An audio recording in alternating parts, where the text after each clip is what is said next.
The company I have selected is South Carolina Department of Health and Environmental Control. The current HR policy that I believe DHEC should alter is the Progressive Disciplinary Policy.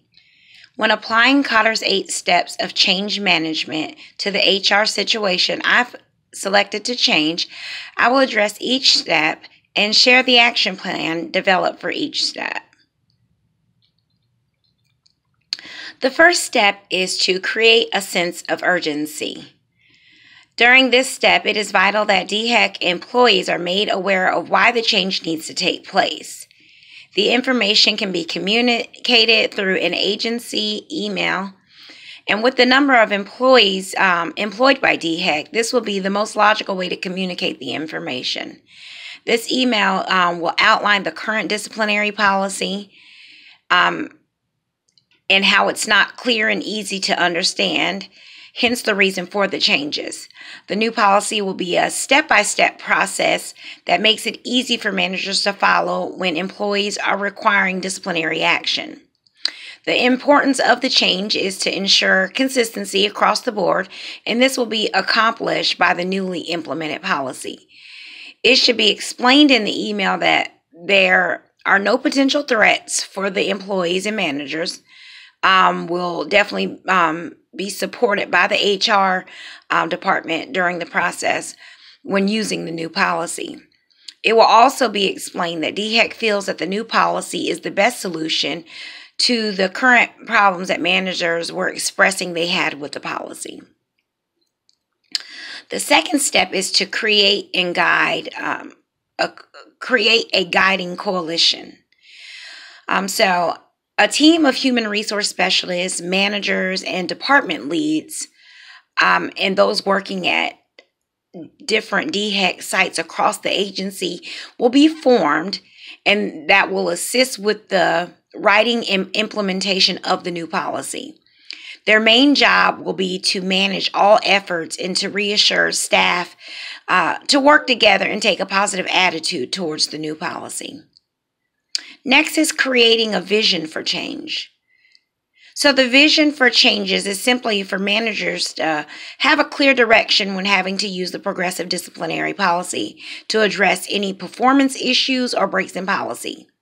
The newly implemented policy will have concrete consequences based off the ideas and thoughts shared from the managers, and this will be incorporated in the vision. This will ensure the vision will be accepted. The fourth step is to communicate the vision.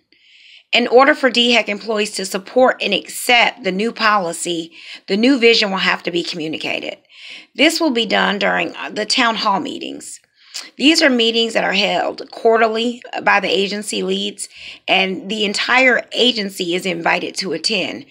Generally, these meetings are held at 2 different time frames to ensure that all employees have the opportunity to attend. The vision of the changes should be discussed during these meetings and allowing the employees to share their opinions, concerns, any apprehensions they may have. The new vision has to be completely adopted across the entire agency. The next step, stage 5, is removing the obstacles.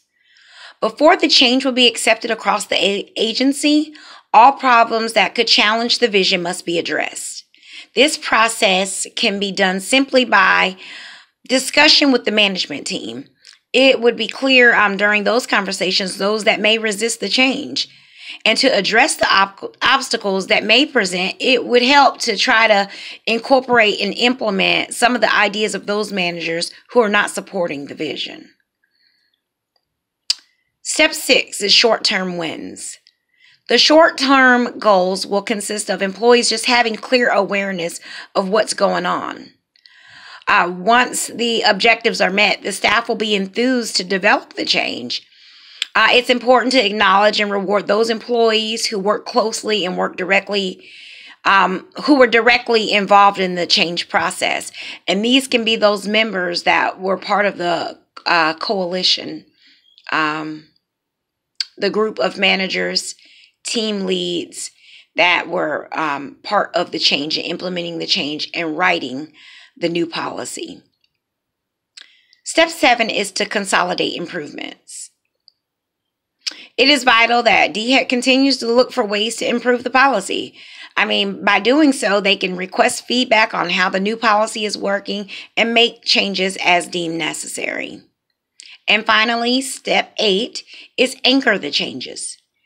The changes will come to be part of DHEC's culture. In order for it to become part of DHEC's culture, it has to be a part of the core of the agency. Change will not come about on its own. DHEC staff must continuously support the new policy. Consistent assessments and conferences about the progress will be required to associate the change.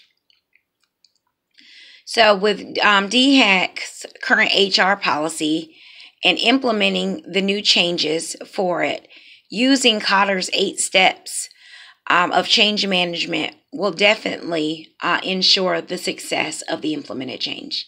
Thank you.